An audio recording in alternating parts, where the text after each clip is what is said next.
le diría a su hermano? Tenemos que evitarlo. No puedo hacerlo. Pero sabemos que ella vestía una camiseta con una calavera. Una Y calavera. hubo un testigo que vio a la chica entre las 11 y las 12 p.m. en un club. Él no recordaba el nombre del club, pero dijo que comenzaba con P. Con P. ¡Oye! ¡Escúchame! Yo jamás había creído en ninguna especie de fuerza y de poderes mágicos. Pero algo provocó que esto pasara y nos puso juntos.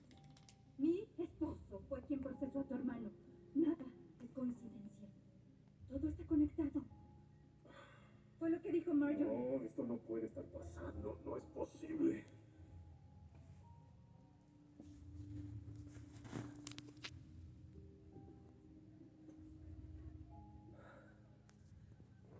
Yo sé por qué me pasó a mí. Para salvar a mi hija. Debe haber una razón por la que te pasó a ti. Me rehúso a pensar simplemente que el universo rompió cada una de sus reglas.